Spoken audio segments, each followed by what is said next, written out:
Muy buenas noches, bienvenidos a Minuto Uno con una escenografía hoy diferente porque estamos en la quinta presidencial de Olivos, donde nos ha recibido el presidente de la Nación, el doctor Alberto Fernández. Presidente, buenas noches. Un gusto, ¿eh? El gusto es mío. Bueno, muchas gracias. Bienvenidos. ¿Cómo anda? ¿Bien? Muy bien, gracias a Dios, muy bien. Bueno, un mes de gobierno. ¿Han podido hacer un estado de la situación de dónde están parados y de cómo han recibido el país? No, sí, nosotros teníamos claro desde el primer día cómo estábamos, dónde estábamos parados, básicamente dónde nos metíamos. Lo que pasa es que día a día aparecen nuevos problemas que no estaban expresados.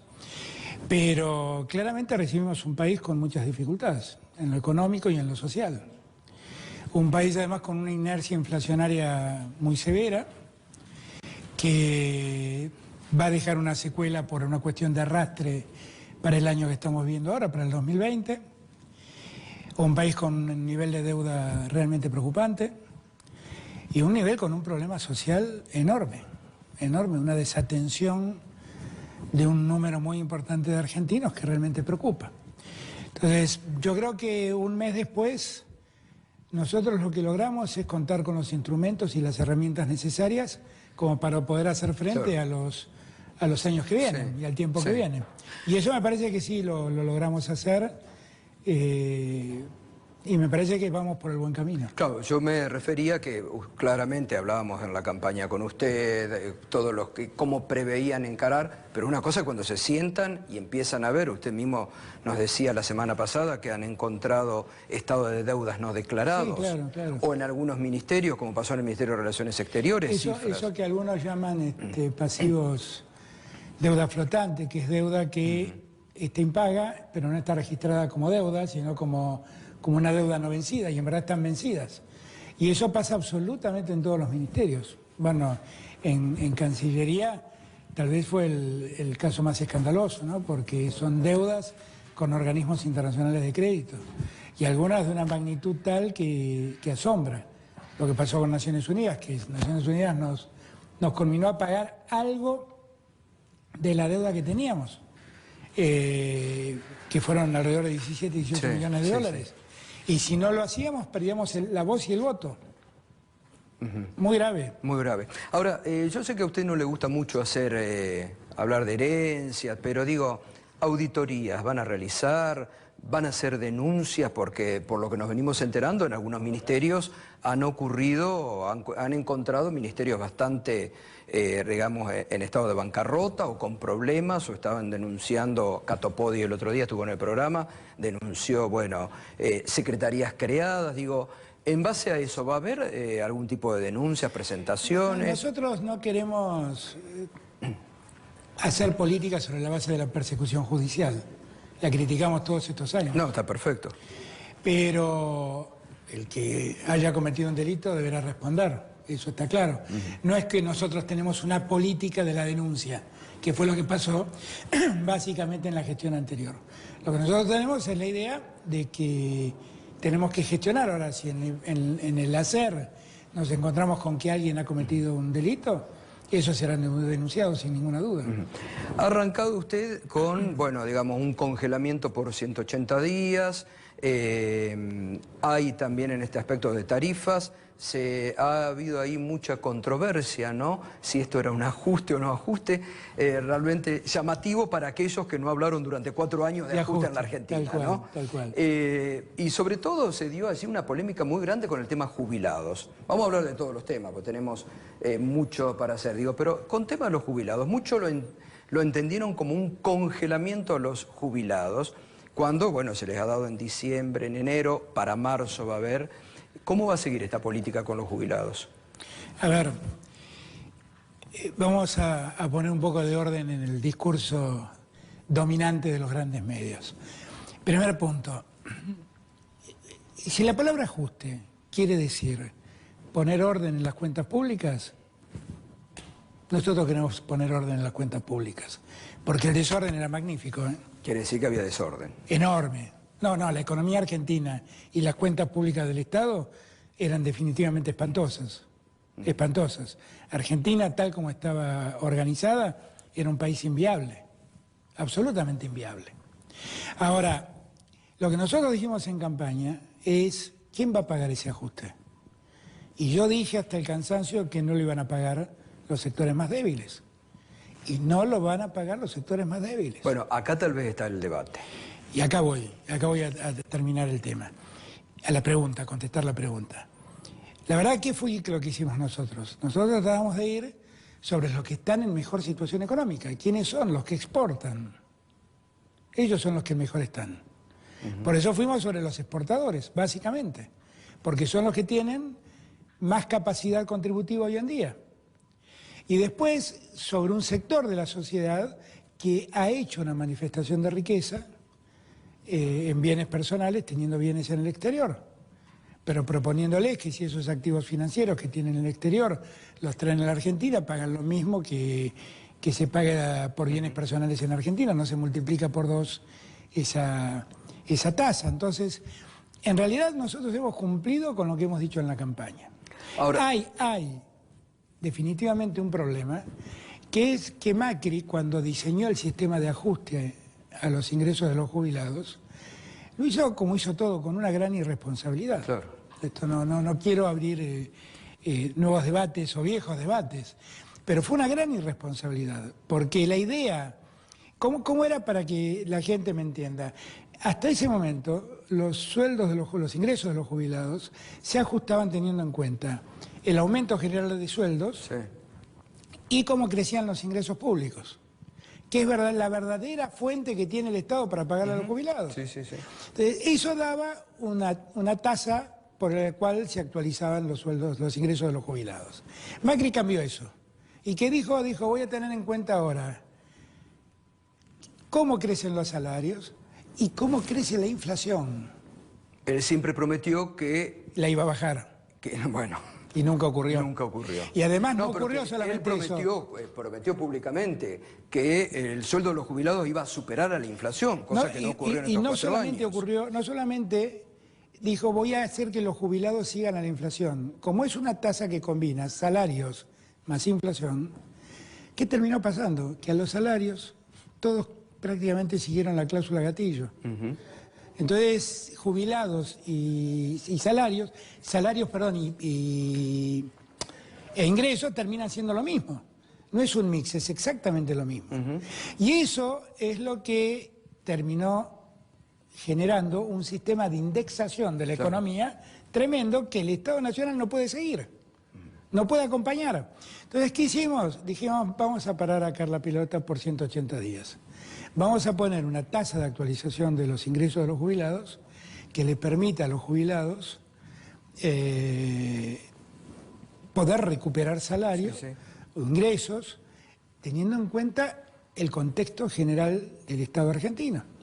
Y es lo que hicimos.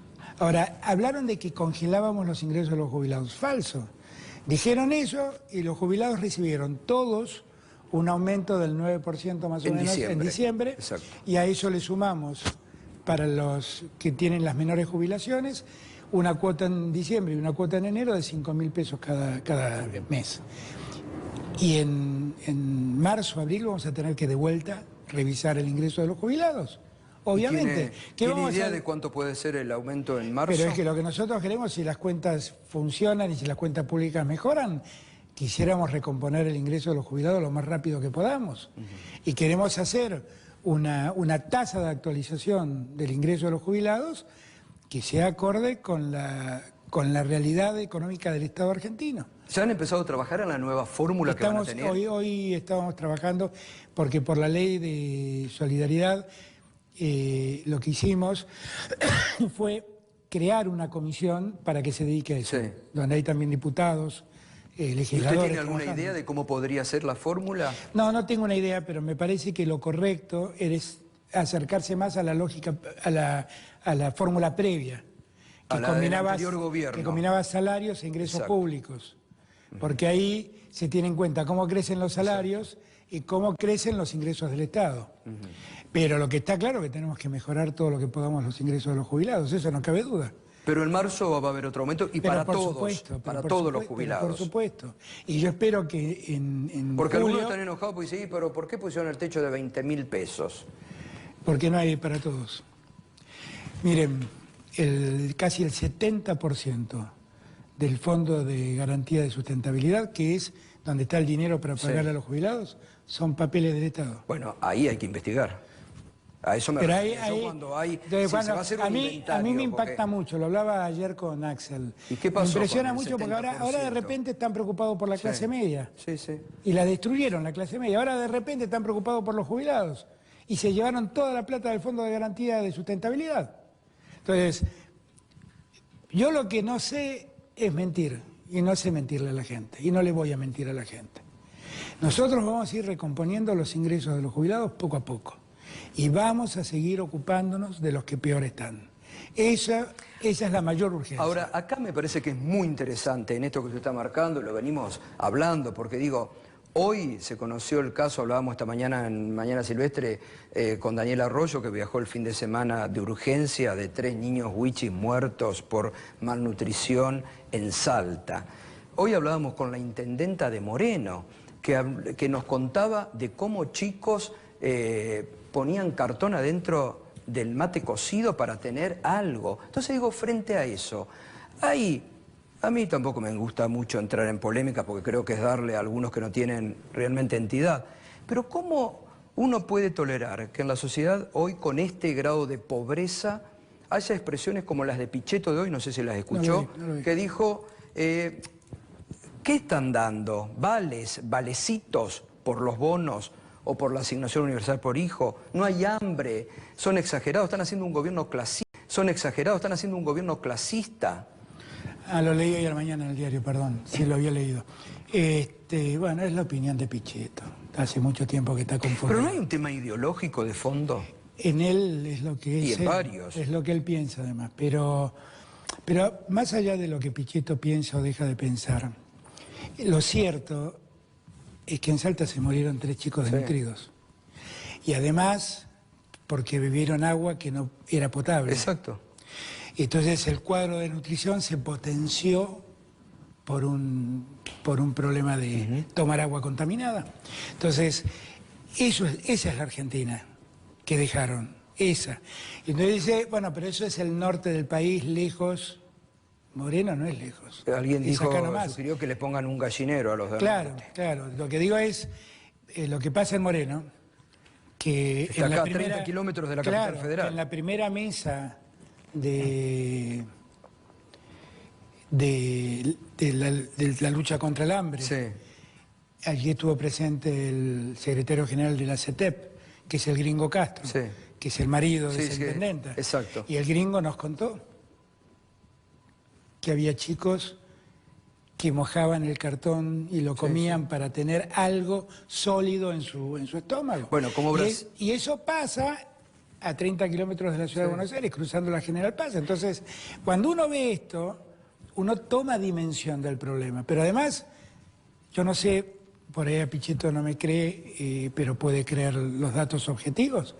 Tenemos 40% de pobreza, 4 de cada 10 argentinos están debajo de la línea de pobreza. Si nosotros no ordenamos eso, es muy difícil pensar en ordenar el país. Y es muy difícil pensar en ordenar la economía dejando a toda esa gente afuera. Nosotros tenemos que ordenar la economía abrazando y protegiendo a todos esos argentinos. Básico, exacto. Es así. Y no es verdad que el plan contra el hambre no tenga trascendencia económica. Tiene una enorme trascendencia económica. Días atrás me preguntaba un colega suyo, bueno, pero pareciera ser que acá la única preocupación son los pobres. ¿Y la clase media?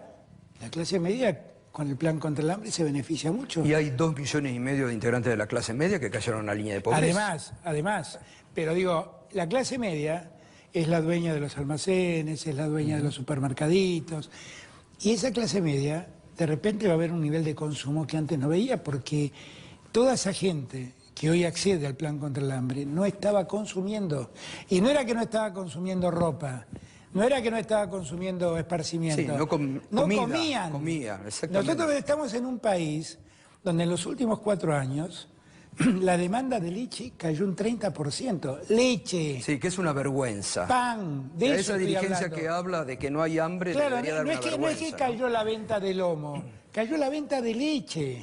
Entonces, lo que hay que entender es que todo eso hay que recomponerlo.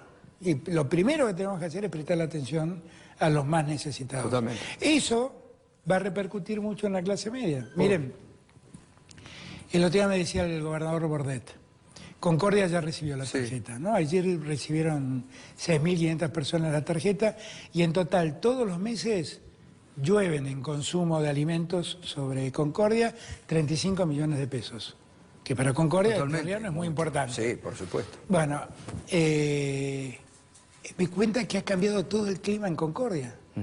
Y claro, son 35 millones que la clase media antes no recibía, de Concordia. Porque además eso... Y eso se va a extender a todo el país. Va a consumo, no es que va a comprar dólares la gente. Va a consumo de alimentos, va a consumo de alimentos. Usted recién dijo la inflación. ¿Sigue siendo el principal problema en estos momentos la inflación? La inflación es un gran condicionante para que la economía se Enero va a estabilice. tener un arrastre... Y claro, bueno, porque venimos de 53, 54 puntos de inflación el año pasado. Y claro, eso tiene un arrastre por una inercia natural. Ahora, estamos muy decididos ¿Y cómo se enfrenta? ¿Cuál es el problema? Porque, digamos, pareciera como que es un problema histórico en la Argentina no poder dominar la inflación, ¿no? La Argentina tiene muchos elementos que me parece son causantes de la inflación. A mi juicio, uno de los peores, y tal vez el más determinante en este momento, es lo que yo llamo la inflación autoconstruida, que es la inflación psicológica. Es el comerciante que dice, hoy escuché decir que van a subir los precios, entonces yo los subo antes para no quedarme atrás.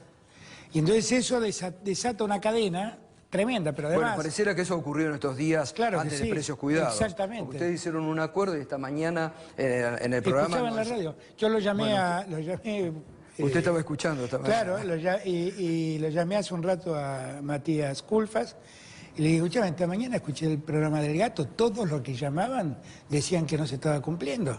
¿Qué es lo que está pasando? Bueno, ahí hay que hacer un gran esfuerzo. Todos los argentinos ahora pueden bajar una aplicación, ubican el lugar donde tenemos que inspeccionar. Y tenemos que seguir avanzando. Hoy estábamos trabajando para que los supermercados chinos se sumen a los acuerdos de precios cuidados, pero fundamentalmente yo a lo que más recurro es a que todos le exijamos a productores de la industria, fundamentalmente agroalimentaria, a intermediarios como son los supermercadistas, a que tengan un compromiso ético con la sociedad argentina. Porque no se le puede seguir ajustando a los argentinos en precios. Ahora, presidente, no hay que darle más importancia. Yo me acuerdo que ahí hubo siempre una discusión en el primer gobierno que a Néstor Kirchner no le gustaba, el tema de los mercados regionales. No hay que ir por mercados regionales. Lo que hacía Paco Durañona, instalar las ferias, acercar al productor que venda, o la economía popular, que en estos años mucha gente comió gracias a la economía popular. Hay una de las cosas que nosotros estamos tratando de hacer con este tema, y también con la tarjeta, es precisamente tratar de acercar a los productores directamente al consumidor. Totalmente. Y abaratar costos. Y sí. Para eso estamos trabajando ahora en conseguir Ahí se van a quejar los grandes supermercadistas. Bueno, pero lo que pasa es que si ellos no ayudan, otro deberá ayudar. Y habrá que buscar otros métodos. No es una mala idea, es una muy buena idea. Cafaro en Zárate lo hace. Exacto. Y eso hay que intentar hacerlo de un modo más organizado a nivel nacional. Y por eso estamos buscando que haya cantidad de postnet suficientes para que en esas ferias puedan pagarse con la tarjeta. Con tarjeta. Ah, fantástico. Estamos trabajando justamente en eso. Y para que se pueda acceder... Hay un montón de cosas. Cuando uno pone en marcha estos planes, hay un montón de cosas que conjugar que hacen complejo el tema. Pero lo vamos a ir sacando poco a poco adelante. Volviendo a otro tema, ustedes han dado ahora un aumento a los privados de 4.000 pesos, se va en febrero también, y a los estatales. ¿Paritarias se van a normalizar? No, sí. Hoy había por así decían, advierten los gremios que Alberto no quiere cláusula gatillo, que va a seguir con... No, yo lo que digo, una de las peores cosas que nos ha pasado es la indexación de la economía. Sí. Indexar la economía nos va a llevar al peor de los mundos. Y lo que nosotros tenemos que hacer todos es desindexarla. La cláusula gatillo es un mecanismo de indexación de la economía. Claro. Yo entiendo que es legítimo, que es tratar de que los los sueldos no corran detrás de la inflación, pero lo cierto es que es un mecanismo que termina siendo otro de los mecanismos indexatorios de la economía. Entonces, así como tenemos que revisar el sistema de alquileres, el sistema de precios por parte de los empresarios, tenemos que ver de qué modo logramos acuerdos salariales en convenciones libres, en acuerdos libres, en paritarias libres, pero donde todos tengan este dato en la cabeza. Pero digo, en yo estos creo en las 180 paritarias. días va a haber, bueno, pero en estos 180 días va a haber otro aumento por decreto, por ejemplo. No lo sabemos. Vamos a ver, esperemos. Yo espero que todo empiece, la economía empiece a tranquilizarse, empiece a ordenarse. Usted decía el otro día hay que parar la pelota. Claro, y que la economía se tranquilice. Yo creo que poco a poco lo vamos haciendo. Piensen ustedes también que el 31 de diciembre nos encontramos con la novedad de que todos los precios de la canasta familiar iban a crecer el 21%. Sí. Y eso logramos contenerlo.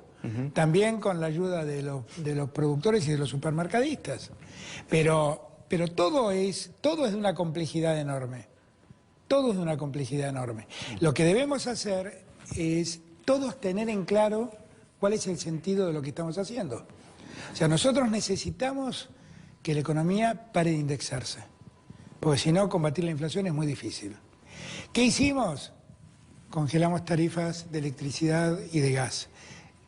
Paramos el aumento de combustibles, paramos el aumento de transportes, del servicio de transporte público, paramos los peajes.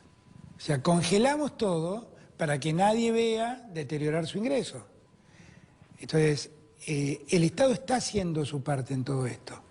Lo que nosotros necesitamos es que cada uno haga su parte. Y después, con responsabilidad. Yo tengo mucha responsabilidad, mucha confianza en la dirigencia gremial, quiero ser franco, mucha confianza. Yo siento que ellos comprenden la magnitud del problema y la verdad han dado muestras sobradas de colaboración y de vocación de colaborar. Sí, está claro que no se piensa que en un gobierno que usted presida que va a ir en contra de... Es que no lo voy a hacer. De que no se produzcan aumentos, que la inflación gane. No lo voy a hacer, y menos lo voy a hacer respecto de los que menos ganan y de los que en peor situación están. En las últimas horas el ministro Guzmán dijo que no iba a ir a auxiliar a la provincia de Buenos Aires por un vencimiento que tiene el jueves de 250 millones de dólares y esto disparó que caigan los bonos. Algunos medios dicen, bueno, no auxilian a Kicillof. Posibilidades de default de la deuda de la provincia de Buenos Aires. ¿Qué es lo que pasó? No pasa nada, simplemente eso no está previsto en las cuentas del Estado Nacional. Eso es todo lo que dijo Guzmán y es la más estricta realidad. Después tendremos que ver cómo encarar el problema, pero la verdad es que no está previsto ese auxilio. Es la deuda que heredaron en dólares en la provincia. Todo es deuda que se ha heredado, todo es deuda que se ha heredado. A Axel lo trataban el otro día los defensores de la clase media como si él fuera el culpable de lo que estaba pidiendo, y en verdad los únicos culpables son los que destruyeron la economía en la provincia de Buenos Aires también, y la endeudaron como la endeudaron. Entonces, la verdad es que en las cuentas del Estado Nacional no está previsto ese auxilio, no lo está. Por lo tanto, tendremos que ver cómo abordamos el problema. Es el primer momento del problema de la deuda, ¿no? No es de la deuda nacional, es de una deuda provincial, pero que hay que hacer frente a la discusión y al debate, a ver cómo lo encaramos. ¿Y cómo se puede encarar? Porque digo que la provincia de Buenos Aires entre un default... Ahí tenemos que tener paciencia. Estamos conociendo el problema. Axel está muy dedicado al problema. Ayer estuve con él en Mar del Plata, en Chapadmalal, y estuvimos hablando también de este tema. ¿Y es problemática la situación de las provincias? Sí. Hay provincias que se han endeudado de un modo inexplicable. Mendoza. Yo lo escucho a Cornejo hablar y digo, qué notable, impresionante. 300 millones de dólares endeudada la provincia para gastos corrientes, virtualmente. Gastos corrientes. Por eso digo, yo siento que sería bueno que todos nos calmemos y tomemos noción de lo que ha pasado. Son los principales críticos hoy. Claro, son los defensores de la clase media. Los escucho hablar y parece que se rasgan las vestiduras defendiendo a la clase media, la empobrecieron, la mandaron a la pobreza y resulta que ahora vienen a darnos clases de economía. Yo no lo puedo creer. Yo lo digo esto con la mayor humildad. Digo, tengan presente en dónde estamos parados. Y no estamos parados aquí porque ustedes dejaron el colectivo parado en este lugar. El colectivo que ustedes manejaban, que se llamaba Argentina, donde viajábamos todos nosotros, lo pararon en este lugar, en este lodazal. La verdad que tenemos que salir del lodazal, por favor, déjenos a nosotros, pero además no nos den cátedra, porque la verdad que no están para darla, sinceramente. Y con la Ciudad de Buenos Aires, que usted ha dicho que va a bajar la coparticipación, ¿hay diálogo? Ahí estamos hablando con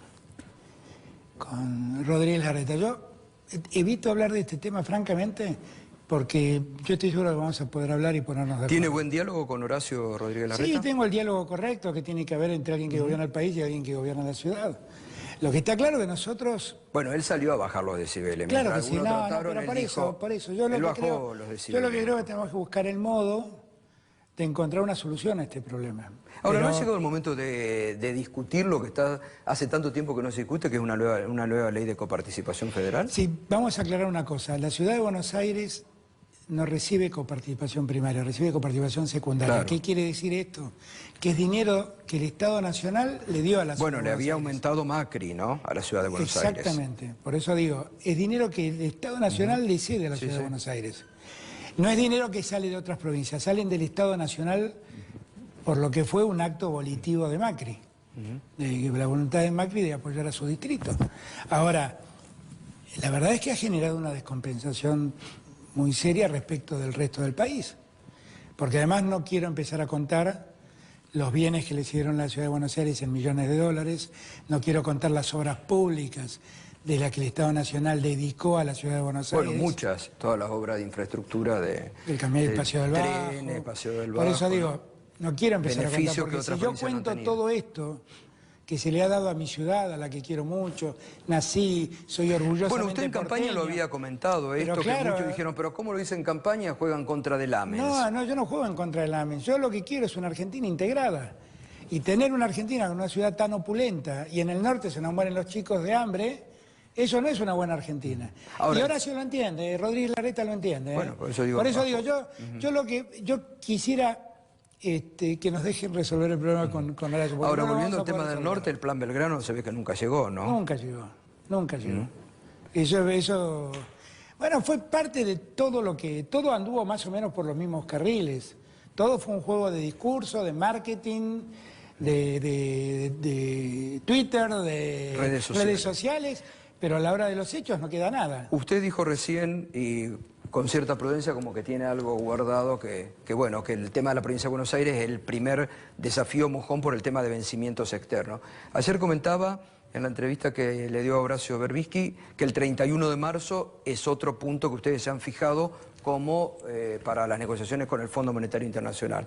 ¿Por qué el 31 de marzo? No, porque después empiezan a sucederse ya una serie de obligaciones que asumir.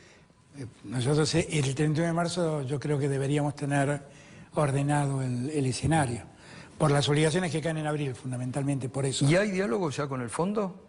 Sí, no, tranquilo, yo sé que ustedes y todos están preocupados. ¿Usted ha conversado No he vuelto a conversar. Después de aquel llamado que le hizo... Con Cristalina Giorgio. Hablé una vez más, después Martín estuvo una vez más con ella y con el equipo, antes de asumir, después asumimos. Ahora está viajó el viernes pasado Sergio Chodos, el sábado viajó a hacerse cargo, a ocupar la silla de Argentina en el Fondo Monetario. Y ahí ya vamos a empezar a... Ahora, esto que la semana pasada el fondo dijo que veía con buenos ojos los programas que ustedes habían lanzado, digo, ¿es un halago o es para preocuparse que el fondo...? No, yo creo que el fondo lo que ve es que por primera vez alguien le dice la verdad en la Argentina. Creo que es eso. Y después de haber sido un gran responsable, en el mejor de los casos por haber creído, en el mejor de los casos, un gran responsable de la crisis que vivimos, el fondo lo que advierte es que ahora estamos haciendo frente a los problemas que realmente existen en la economía argentina. ¿Qué quiere decir eso? Resolver los problemas de la pobreza, resolver los problemas de la desnutrición, resolver el problema del trabajo. volver a poner en marcha el aparato productivo argentino, todas estas cosas que durante mucho tiempo dejó de hacerse en Argentina. Y hay una diferenciación indudablemente entre lo que va a ser la negociación con el fondo y con los acreedores privados, ¿no? Sí, por eso, yo de esos temas honestamente no quiero hablar mucho, porque es una negociación en ciernes. Y bueno, mire, a alguien se le ocurrió decir que los bonos, que íbamos a hacernos cargo de la deuda de Buenos Aires, y los bonos de Buenos Aires treparon de un día para otro. Sí. Otro día salieron a decir, Martín dijo, yo no tengo previsto esto, y los bonos trepidan. Entonces, lo que digo, hay que ser muy cuidadoso con los mercados, porque en ese juego hay mucha especulación. Bueno, ahí también puede ser porque trascendió que Trump estaba como una especie de, no sé si decir chantaje o extorsión, de decir, bueno, si ustedes lo tienen a Evo Morales y si ustedes acompañan a Maduro, no va a haber acompañamiento de Estados Unidos en el Fondo Monetario Internacional. ¿Existió eso? ¿Ustedes han tenido alguna comunicación? Cuando vimos esa nota en Bloomberg, nos ocupamos de hablar con el gobierno americano, todos negaron eso. Empecé por hablar con Guillermo Nielsen, porque la nota decía que Claver, que es el director para el hemisferio occidental del Consejo de Seguridad de la Casa Blanca, decía que Claver le había dicho eso a Nielsen. Le pregunté a Nielsen si eso había pasado, Nielsen me dijo que nunca ocurrió. Pero aún así hablamos con Claver, y Claver lo negó también. Ahora, ahí es otro caso. ¿Quién fue el que dijo eso? ¿Por qué Bloomberg publicó eso? Porque hubo un integrante del gobierno norteamericano que lo dijo. O porque hay alguien que está especulando con los bonos. Porque ese día bajaron todos los bonos. Porque hay alguien que está especulando con el precio de los bonos. Entonces, por lo que sea, hay que moverse con mucha prudencia. Nosotros tenemos que entender que hay miles de millones de dólares en juego para mucha gente. Y un punto más, un punto menos, cambia sustancialmente la suerte de muchos. Claro, claro. Entonces, yo por eso creo que hay que ser muy cuidadoso. Bueno, esto es lo que le había pedido la directora del fondo a usted, ¿no? Que se traten de manejar en las conversaciones en forma Pero es que reservada. además debe ser así. No es un tema que se pueda andar. Yo entiendo el interés periodístico, obviamente lo entiendo. Volvemos al tema, usted lo hacía al pasar recién, cuando decía, le tenemos que pedir a los que más tienen que hagan el esfuerzo y a los exportadores. La mesa de enlace no fue a la convocatoria que respondieron todos los sectores. En la Casa de Gobierno, la que usted comentaba recién, fueron todos. Ahora otra vez han hecho algunas protestas, si bien algunos lo fogonean integrantes del PRO, pero digo, ¿esto no es también una cuestión ideológica? Porque las retenciones las reimplantó en septiembre del 2018 Macri, ¿no? Sí, claro. Ustedes lo que están haciendo ahora es readecuar, ¿no? Claro, pareciera que somos los responsables del cepo y de las retenciones, y todo eso lo hizo Macri. Pero, a ver, la verdad es que ¿de cuánto va a ser el aumento? ¿Usted ya ha definido? No, todavía no hemos avanzado sobre eso. Estamos trabajando con la gente del campo. Está Luis Basterra trabajando en eso. Pero la realidad es que el día que firmamos el documento, que todos firmamos, menos, hubo dos entidades que adhirieron al documento, que fueron, si no me equivoco, Coninagro y Federación Agraria. Y la mesa de enlace dijo que no había tenido tiempo para poder estudiarlo en detalle.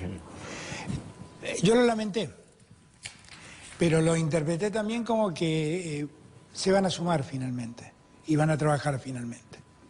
Yo creo que estamos en un tiempo en donde el campo tiene que olvidarse de las rencillas, porque si no es muy difícil avanzar. Pero ahí usted no ve como que hay sectores de Cambiemos, sí, claro, o de los Lilitos que están fogoneando. Pero eso no es el campo, eso es otra cosa. Esos son pícaros que usan al campo para hacer política. Pero yo de la 125 aprendí, ¿eh? No, para mí no fue gratis. Por ejemplo, aprendí que la producción de soja, el 80% de la producción lo tienen 20 productores y el 20%, perdón, el 80% de la producción la tiene el 20% de los productores y el 80% de los productores tienen solo el 20% de la producción de soja. Entonces no todos pueden pagar del mismo modo, no todos tienen la misma entidad. Y por eso en la ley yo mismo hice agregar un artículo ordenándome a mí diferenciar los productores para darles reintegros y para que no todos paguen lo mismo. En eso estamos trabajando. Yo eso lo aprendí. Y lo que creo que tenemos que hacer es buscar la manera de Bueno, de trabajar juntos con el campo, porque el campo es una pieza muy importante Pero, por para la supuesto. Argentina. El campo y la agroindustria son más de la mitad del país, entonces, en materia de exportaciones. Entonces, a mí me parece que es muy importante que entendamos la importancia del campo y que el campo entienda que no estamos en un tiempo de confrontación, estamos en un tiempo de necesidades, que es otra cosa. Volvemos al tema tarifa, congelamiento, y después del que se termine No, la y etapa de después volver a congelamiento, otra lógica, después volver a otra lógica. Miren, la ¿están matriz... analizando ya el tema de desdolarización? ¿Cómo va a ser? Por ejemplo, la Bueno, desdolarización. de hecho estamos desdolarizados porque Sí. no hay aumentos. Ajá. Pero lo que digo es, nosotros lo que tenemos que entender es que la lógica que imperó hasta acá no puede seguir existiendo. Tanto hablaron de la matriz K, la matriz K. Sí. La matriz del gobierno anterior lo que hacía era hacerle a los amigos comprar empresas en servicios públicos en baja. Cuando los amigos compraban, empezaban a subir peajes, empezaban a subir tarifas. No, amigo, la familia presidencial empezaban estuvo a también darles ahí. todas las ventajas. No Todas. solamente amigos, la familia Claro, presidencial claro, estuvo claro. en peajes y en los parques eólicos. Por eso, todas las ventajas. Y así hicieron las diferencias que hicieron. Y eso, yo no quiero empresas de servicios energéticos que solo trabajen para su beneficio. Yo quiero empresas de servicios energéticos que den energía a los hogares y den energías a la producción argentina. Eso es lo que necesito. Y si yo tengo empresas de servicios energéticos que las pymes o los hogares no pueden pagarlo, es lo mismo que no tener servicios energéticos. Entonces la tarifa tiene que ver, como dirían los sociólogos, con los términos de riqueza de una sociedad dada en un momento dado. Yo necesito que la luz y el gas valgan lo que razonablemente pueden valer teniendo en cuenta los términos de riqueza de la producción de la industria argentina y del ciudadano medio argentino. Eso es lo que hace falta. Y eso se descontroló. Sí. Entonces a nosotros nos dicen, no, pero nosotros pagamos menos de lo que pagan en París, pero no cobramos lo que gana un parisino. Claro. Totalmente. No, pero pagamos menos que en Nueva York, pero no cobramos los sueldos de Nueva York. ¿Y en NAFTA va a pasar lo mismo? ¿Qué pasó ahí? Cuando... No hubo nada. La verdad es cuando aumentó YPF y usted tuvo que... No, yo lo que pedí era que eso... Es la misma lógica, o sea, tratemos de sostener el escenario por un tiempo hasta que nosotros demos alivio a la gente. Porque si resulta que yo ayudo a los jubilados a que estén un poquito mejor y ayudo a los que trabajan a que estén un poquito mejor con estos 7.000 pesos en totales que se sumaron a sus sueldos, y resulta que inmediatamente después empiezo a subir tarifas, y subo peajes, y subo transporte, bueno, se le vuelve a ir la plata en eso. Yo la verdad que mi única preocupación son ellos, y que la economía se estabilice, entre en un escenario de estabilidad.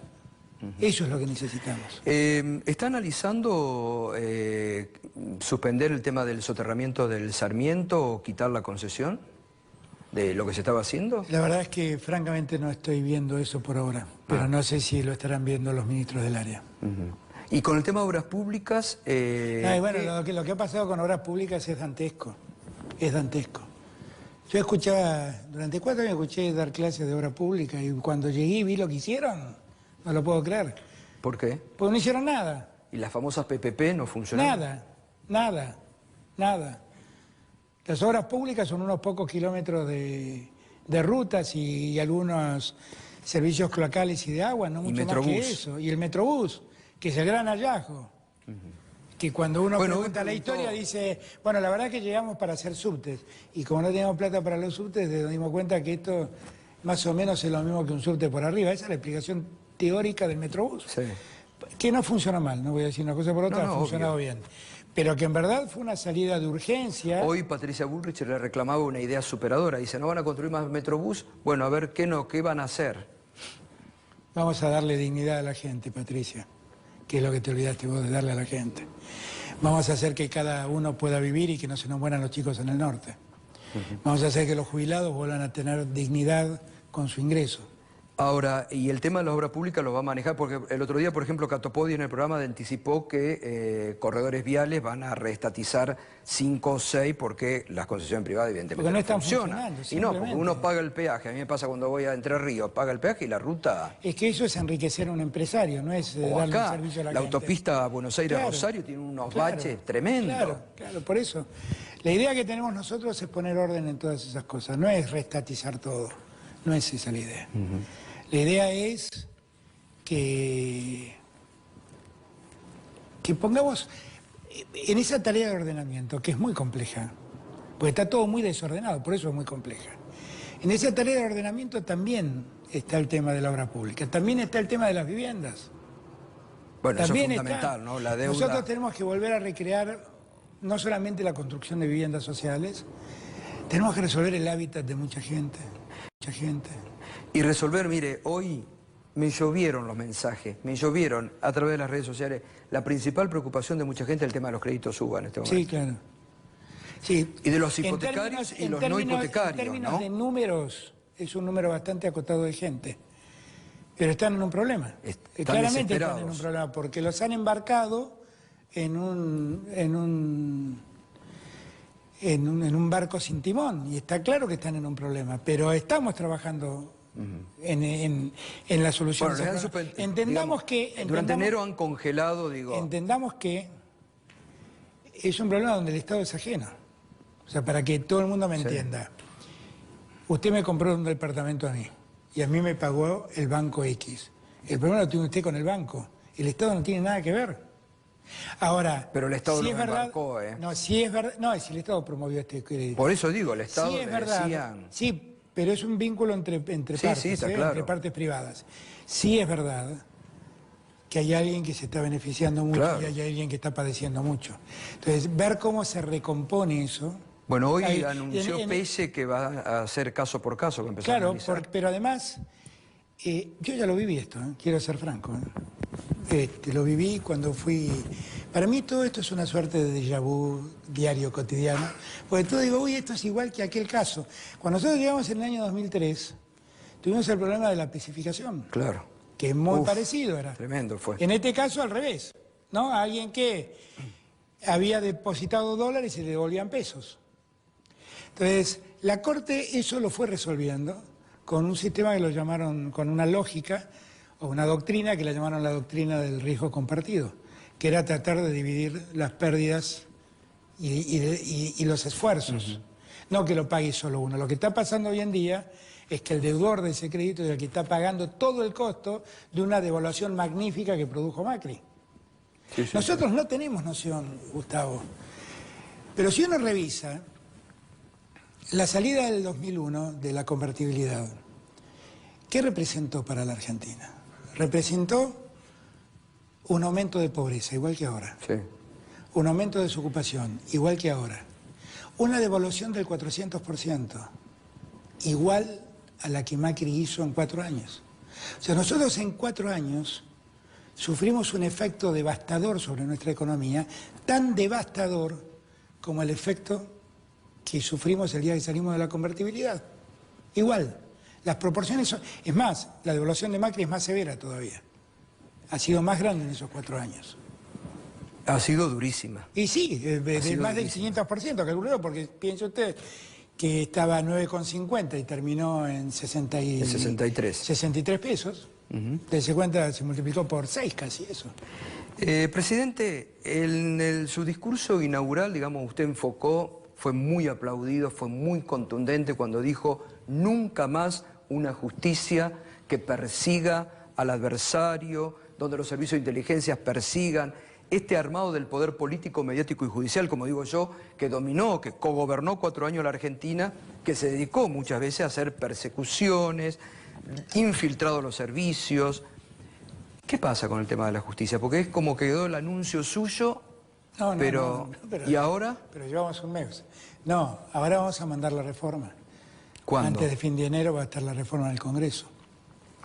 Pero a ver, esto es también para que reflexionemos. Hoy lo hablaba con las organizaciones de derechos humanos, que me manifestaron su preocupación por la Ahí gente es que una está diferenciación detenida. usted interesante entre presos políticos y aquellos Por lo que detenidos, históricamente es el detenciones preso político. arbitrarias. Exactamente. Que ojo, tienen el mismo efecto que un preso político. Porque la detención arbitraria solo la dispone un juez. Obvio. Pero es tan arbitraria como la detención que dispone Y muchos el Poder casos, como se ha Ejecutivo, visto, fue ordenada por Macri. Exactamente, exactamente. Yo ahí qué es lo que... El sábado, a usted que durante tanto tiempo me preguntaba, el sábado estaba escribiendo el prólogo del libro de la ¿El libro justicia. lo termina? Sí, ya está casi listo. ¿Lo presenta? Ya está casi listo. Bueno. Yo calculo que vamos a tenerlo ¿Se en van, marzo. ¿Se van a preocupar muchos jueces? Sí, pues son muchos profesores de la facultad, ahí Federico Tea me dio una mano importante en la organización del tema, y gente que trabaja con él en la Universidad de José C. Paz. Y yo hacía un raconto de lo que fue nuestra historia del vínculo promiscuo entre el poder y la política. Y yo creo que todo empieza ya por el año 30, con aquella acordada famosa donde, por acordada de la Corte Suprema, se reconoció al poder de facto de Uriburu, que acababa de derrocar a Irigoyen. Eso se repitió en el año 43. Cuando en el año 55 viene el golpe de la Revolución Libertadora, ahí empieza a pasar otra cosa, que es que no solo hay una doctrina justificadora del golpe, sino que además se ponen en comisión a los jueces constitucionales y se cambian por jueces adictos. Y ahí la justicia empieza a funcionar claramente en el sentido de la revolución, la llamada Revolución Libertadora. Eso se repitió en el 66, se repitió en el 76. En el 76 pasó algo peor. Los jueces juraron lealtad a los estatutos del proceso de reorganización nacional que estaban por encima de la Constitución Nacional. Increíble. Volvieron a echar a todos los jueces y volvieron a nombrar a sus jueces amigos. Alfonsín empezó un proceso de reordenamiento. Ahora, nosotros de Alfonsín en adelante, hasta el año 91, 92, ¿qué era lo que veíamos? Es que había cierta intromisión del poder político en la justicia, básicamente para pedir que la justicia avale decisiones políticas. La ley de obediencia debida. Entonces, pedirle a los jueces que avalen esa decisión. Y en el peor de los casos, en el menemismo esto se vio, pedir en favor de los propios funcionarios. O sea, funcionarios acusados, ir y pedir que se preserve a los funcionarios. Con Macri se establezca el Consejo de la Magistratura, porque todos decían, no, esto pasa porque los jueces dependen del Senado y del Poder, entonces dijeron, vamos a poner el Consejo de la Magistratura. Ahí en el Consejo de la Magistratura los jueces los eligen, los abogados, los jueces... Igual mediocremente ha funcionado el Consejo de la Magistratura. La política y los académicos, todos estos eligen a los jueces. La historia demuestra que no resolvió ningún problema, ningún problema. Hay un trabajo que en el libro está, que da cuenta de cómo se tergiversan concursos en el Consejo de la Magistratura a partir de una audiencia que tiene el postulado para... Y se ha ido mucho presupuesto en el Consejo de la Magistratura. Sí, un dineral. Pero el peor problema es que no ha funcionado la justicia.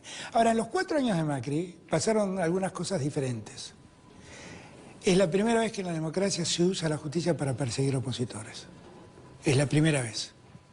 Y se construyen causas con la participación de servicios de inteligencia y se construyen causas avaladas mediáticamente por ciertos medios de comunicación.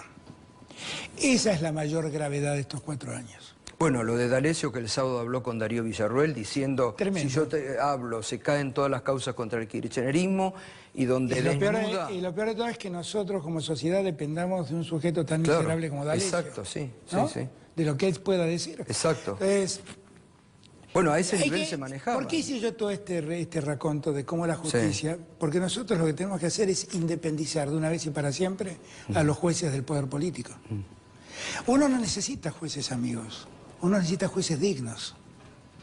Los jueces amigos son amigos del poder. Ahora, exacto, sí, total. Entonces, si el poder cambia, seguirán siendo Ahora, ¿y amigos eso del cómo poder. lo va a hacer? El proyecto ya está listo. Yo calculo que lo vamos a estar presentando. ¿Pero qué va, sobre fin de cambia mes. algo? Sí, claro que cambia algo. ¿Van a cambiar los juzgados federales? ¿Van a poner más juzgados federales? La idea es Adelante cambiar, algo. La idea es cambiar... No, pero no tengo por qué. Adelante algo. Pero la idea es que vamos a alterar la lógica de la justicia federal tal como la conocemos hoy en día. La vamos a alterar. y vamos a tratar de generar nuevas jurisdicciones. ¿No es una vergüenza, por ejemplo, que un fiscal como Carlos Stornelli esté procesado, que haya habido una comisión de fiscales que al procurador... ¿Sigue siendo Casal? Por ahora sí. Ajá. Hemos propuesto a Daniel Rafecas. ¿Lo acompañará el radicalismo o le va a poner palos en la rueda? Yo creo que sí, yo creo que sí. Porque están enojados porque investigó los sobornos en el Senado de la Nación. Bueno, pero hizo lo que él tenía que hacer como juez. Después, yo no quiero revivir aquel tema, pero él hizo lo que tenía que hacer como juez. Es Ahora un gran juez, es un... ¿No es una vergüenza que un fiscal que 9 meses negó a la justicia hoy esté procesado? ¿Qué se supone que puede hacer el nuevo procurador? Es un tema preocupante, me parece a mí, que siga en uso de su condición de fiscal. O sea, que siga acusando gente y persiguiendo gente. Después, yo no voy a abrir juicios sobre su culpabilidad o inocencia, porque tampoco eso está probado. Sabemos que está procesado, ¿no? Si no Exactamente, está procesado por el juez Ramos Padilla. Y lo que me llama la atención es que siga ejerciendo su cargo fiscal como si nada pasara. Me parece que cuanto menos hubiera sido prudente tomar una licencia, por lo menos, hasta que el tema se esclarezca. ¿Sabe cuál es el sentimiento que mucha gente, porque usted habló mucho de esto en la campaña, lo castigaron, decía ahí está, Alberto quiere impunidad para el kirchnerismo? No, yo no quiero impunidad, yo quiero justicia en la Argentina, todo lo que quiero. Exactamente, todos queremos justicia, obvio, por eso digo. Quiero una justicia limpia, pero quiero una justicia las transparente. cosas que han ocurrido, es una vergüenza. El entramado de los servicios de inteligencia, en el armado de causas que hoy se están cayendo. Ahora, por ejemplo, yo le hago una consulta. Si Bonadío, por ejemplo, le presenta la renuncia porque ya tiene acordada la jubilación, ¿usted se la aceptaría o que vaya al Consejo de la Magistratura y rinda cuentas? Bueno, el Consejo de la Magistratura hasta hoy, el día de hoy, no habría abierto ningún juicio político contra Bonadío. ¿Y ustedes no lo pueden pedir a través del representante? Bueno, es que se ha pedido, lo han pedido, pero ahí hace falta construir una mayoría. Ahí hace falta construir una mayoría. Es decir, eso no me estaría excede a mí totalmente. Pero usted no estaría, si mañana Bonadío le presenta la renuncia, ¿usted analizaría o se la aceptaría? Bueno, no sé, esperemos que presente la renuncia, porque esa es una hipótesis que no está... Pareciera no estar en los Trascendió cálculos. que hubo algunos jueces que intentaron un acercamiento con el gobierno. ¿Es verdad o no? Bueno, a mí no, y celebro que no me hayan llamado, porque no tienen que hablar conmigo. Nunca más tienen que hablar conmigo. Usted dijo, basta de operadores políticos, no Pero quiero operadores definitivamente políticos. yo no necesito operadores políticos. Yo quiero que todos entiendan que lo que yo quiero es que haya justicia. A mí no me interesa... Y conozco que por ahí ha advertido a algunos de sus funcionarios que no actúen de operadores políticos. Por favor, claro, porque algunos me han llamado, me han hecho llamar por personas y les pedí que nunca más me llamen. Porque yo no tengo nada que ver con la justicia. Yo lo que quiero son fiscales dignos que trabajen dignamente y jueces dignos que resuelvan dignamente. Y que hagan justicia, es todo lo que quiero. Que no sea un... Miren, en los tiempos que vivimos, desde hace muchos años, cuando un juez federal agarra una causa, la primera pregunta que se hace el abogado es ¿quién lo puso a este? Claro. No tiene que importar quién lo puso. Tiene que ser un juez y tenemos que confiar en su probidad. ¿Me permite, hacemos una pausa? Sí. Vio que hay todavía temas, ¿eh? Increíble. Faltan, ¿eh? ¿Vio? ¿Vio que hay temas? Y bueno, y un mes de gobierno. Uy, lo que va a ser al cuarto año. Vamos a tomarnos todo el día al cuarto año. Breve pausa y ya volvemos. Estamos con el presidente Alberto Fernández en la quinta presidencial de Olivos en vivo. No, lo que En pasó materia con de seguridad. Rafael Nahuel, la prefectura Pero por eso- matando por la espalda a un chico. Por eso inocente. yo lo que digo es que esas cosas hay que entenderlas. No es verdad, porque además cuando ocurre una desgracia y ocurre lo que nadie quiere que pase, toda la Argentina se raja las vestiduras. ¿Eh? Sí, sí, sí. Yo ya he escuchado muchas veces el canto de sirena de mano dura, mano dura, mano dura, y cuando la mano dura se lleva la vida de un inocente, todo el mundo dice ¿quién fue el culpable? Y eran los mismos que aplaudían la mano dura. No. Yo no estudié Derecho tantos años para venir a borrar con el codo lo que escribí con la mano. Yo creo que hay que ser inflexible con los delincuentes, hay que ser severo en términos de la justicia y que el Estado de Derecho dice lo que hay que hacer frente al crimen. Y aplicar la ley. Y aplicar la ley. Y el código... Punto, y aplicar la ley. Exacto. Nada más, no hace falta más nada. Y necesitamos fuerzas de seguridad integradas a la sociedad, honestas y no corruptas. Le propongo para ir terminando ya algunos temitas para que no queden. ¿Ha definido viajes al exterior? Creo que a fin de mes voy a estar viajando a Europa. ¿A Europa? ¿Qué incluye? Varias cosas. En unos días les cuento. En unos días les cuento. ¿Y prevé reunirse con el Papa? Sí, Usted tiene una relación buena con el Papa, ¿no? Sí, la tengo. ¿Tiene previsto? ¿Incorporaría? Sí, me gustaría mucho verlo al Papa, sí. Me gustaría mucho verlo al Papa. Yo la verdad tengo una... ¿Diría que viaje a la Argentina? Eso es una decisión del Papa. Yo creo que los argentinos tenemos que saber que creo que el Papa debe ser resistente a venir a la Argentina por temor a que lo dejen en uno de los bandos. Y el Papa no está en ningún bando. No, bueno, pero... El Papa está por encima de todos totalmente, nosotros. bueno, por eso, en virtud de eso, sería bueno que esté en la Argentina. Sí, el Papa sabe lo que lo valoro, lo que lo aprecio, lo que lo quiero y lo que celebraría que él venga a la Argentina. Pero es una decisión del Papa. Ahora, ha sido increíble en estos 4 años, insólito creo, toda parte de medios y del gobierno anterior, la campaña de desprestigio en contra del derecho al Papa. Es una vergüenza.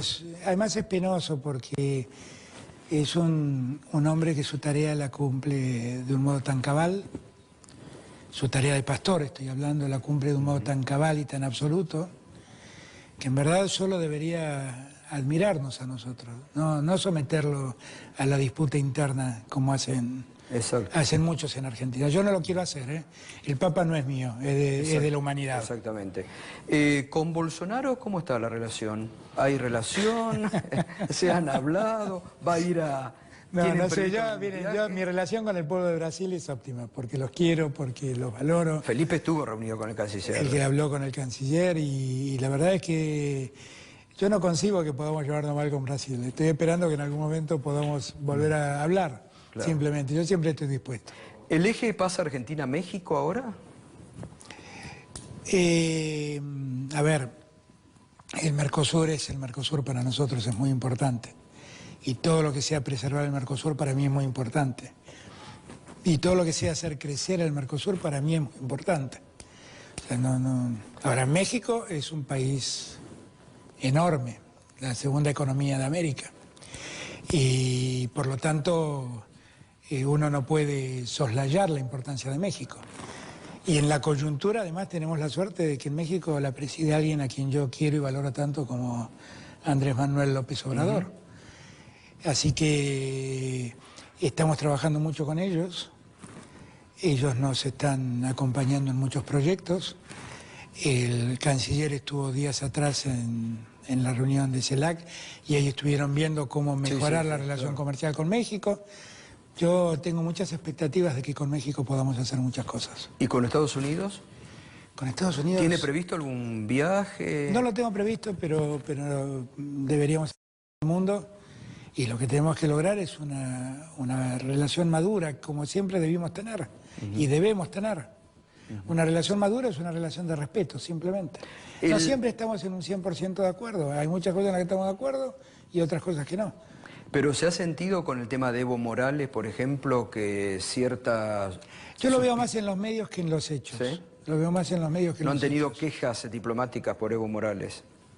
Algún comentario, pero a ver, Evo es un asilado político, es un refugiado político en Argentina. Sí, exacto. Tiene los derechos de un refugiado político y yo no estoy para cercenar derechos de nadie.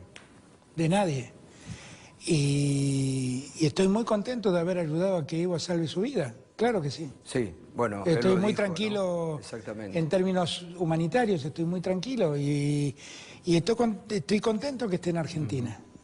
Ahora, eso, después está la vida interna de Bolivia, con las críticas, todo el mundo ya sabe lo que pienso sobre lo que ha pasado en Bolivia, pero eso ya, yo espero que Bolivia rápidamente recupere la democracia, que se vote y que los bolivianos elijan al presidente que quieran, y yo respetaré la decisión del pueblo boliviano, porque eso es otro país y no me voy a meter en sus cuestiones internas. Exactamente. Dos últimas. Había anunciado que iba a enviar al Congreso el proyecto del Consejo Económico y Social. Va. Va a ir también en extraordinarias. Va La extraordinaria. reforma judicial y el Consejo Económico y Social van a ir extraordinarias. ¿Jubilaciones de privilegio? También, pero lo que pasa es que jubilación de privilegio hay que hacer, es parte de una comisión que debe analizar, son dos casos, ¿no? El caso judicial. Exacto. Y el caso de los diplomáticos. ¿Y qué idea tiene para este? Porque es una buena idea lo del Consejo Económico y Social. No, para mí es muy importante. ¿Quiénes lo van a integrar o quiénes lo integrarían? Para mí es muy importante. Lo que pasa es que el Consejo va a ir variando de acuerdo a la materia que se toque. No es que hay un Consejo para todas las materias. Pero yo lo que quiero es que esté presidido por alguien. ¿La Baña? A mí me encantaría que fuera él, pero bueno, no sé, es una decisión de él también.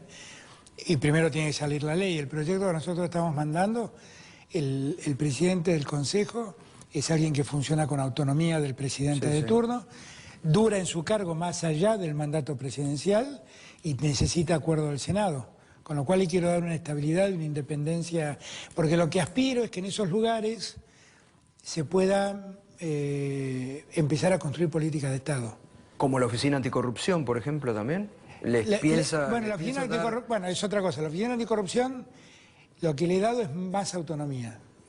La he jerarquizado y le he dado más autonomía, que es lo que quiero, que pueda trabajar con libertad. Y allí también pusimos a un fiscal, gente educada en el Estado de Derecho, en el que confío que hará las cosas bien. Y por último, una cuestión, dos, me queda acá que había anotado. Minería, ¿van a enviar con todo lo que ha pasado en Mendoza, las protestas en Chubut, van a delinear algún marco para una nueva ley de minería? Hay que entender que las provincias son propietarias de su suelo. Claro. Por eso digo, y que ¿van a delinear alguna línea? Es muy poco lo que el Estado Nacional puede hacer. Ahora, el Estado Nacional piensa que el Gobierno Nacional piensa que la minería es muy importante para el desarrollo de muchas regiones del país. Que en muchas regiones del país se desarrolla sin conflicto social. Hablo de San Juan, hablo de Catamarca, hablo de Santa Cruz, y en otros lugares hay conflicto social.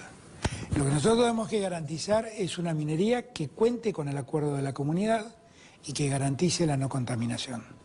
Para eso Juan Cabandier está trabajando mucho, para fijar normas que garanticen el medio ambiente. Lo que creo es que hay que revisar algunas experiencias. La de San Juan, por ejemplo. Yo le pedí al gobernador Uñac que me preste a su secretario de Minería porque vi el trabajo que hizo. San Juan, que tuvo un momento de mucho conflicto, lo resolvió. Y lo resolvió con la participación ciudadana y con un férreo control del gobierno provincial sobre la calidad de la producción minera. Y eso es lo que yo aspiro que podamos hacer. Ahora, el resto son decisiones de las comunidades y de cada provincia. ¿Cómo va a institucionalizar el Frente de Todos, que fue una experiencia de unidad, que usted fue una parte importante, que llega al poder, para que las rispideces válidas después no le... En el Frente de Todos hay una tendencia... Leí por ahí que usted quería hacer un partido nuevo. No, al Frente de Todos hay una tendencia natural de parte de los analistas de querer quebrarlo. Sí. Todos los días nos pelean con Cristina. Con Cristina, vio que no todos le los días. De 1 hora y 20 y no hemos hablado de la relación con Cristina, que es lo primero que le pregunto. Todos los días nos pelean con Máximo, todos los días nos peleamos con Massa, todos los días tenemos, ahí todo el mundo está discutiendo cómo se reparte el gobierno, cómo se reparten los ministerios. Somos un frente. Ahora, el frente no es heterogéneo en su lógica, es muy homogéneo. Yo insisto en este punto. Nosotros sabemos, como diría Néstor, como dijo alguna vez, sabemos a dónde queremos ir y sabemos a dónde no queremos volver. Todos lo sabemos. Y entonces es una nueva fuerza política. Y lo que yo quiero es que tenga una propia institucionalidad como la que tiene el Frente Amplio en Uruguay, ¿no? Claro. Donde conviven partidos que tienen sus matices, pero que también saben a dónde quieren ir y saben a dónde no quieren volver. Totalmente. Entonces, hoy estuvieron trabajando Coqui Capitanich, Guado, De Pedro y Casparo para de empezar a darle una institucionalidad, pero eso hay que hacerlo con participación de todos. Obvio. Tiene que participar Sergio, tiene que participar orgánicamente el PJ, y es un debate que queremos dar interno. Pero está muy para bien. Ver cómo construimos para que eso no afecte fuerza. Después la gobernabilidad, ¿no? Claro, porque además... Y que le pueda dar, porque fue un hecho muy importante. Pero además la unidad el secreto de fuerzas como esa es que nadie pierda su identidad. Claro. Cuando yo fui uno de los mayores promotores de la transversalidad, y yo sigo creyendo que era correcto, pero sí, usted podría decirme, pero ¿cómo decís que es correcto si fue un fracaso? Fue un fracaso cuando quisimos que todos fueran lo mismo. Claro, que opinen todo igual. Cuando todos fueran lo mismo, se perdió esa pluralidad. Claro. Y se perdió ese crisol político. Y lo que nosotros tenemos que lograr es que ahora los que estén, cada uno mantenga su identidad política, no que todos seamos necesariamente lo mismo. ¿Va a insistir con una ley de medios nueva? ¿A usted no le gustaba la anterior? Yo no sé si es... Yo creo que esos debates podemos darlos si los analizamos seriamente, si lo entendemos seriamente. A mí me parece que los medios son un tema a debatir hoy en día. Y sí, y mucho.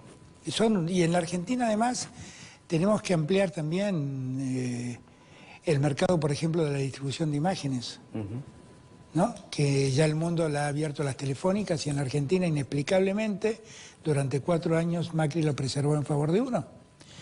Y yo creo que eso no fue bueno, no fue bueno. ¿Y usted está abierto a abrir esa discusión? Ya la he abierto, la acabo de abrir esta discusión diciendo esto, digo.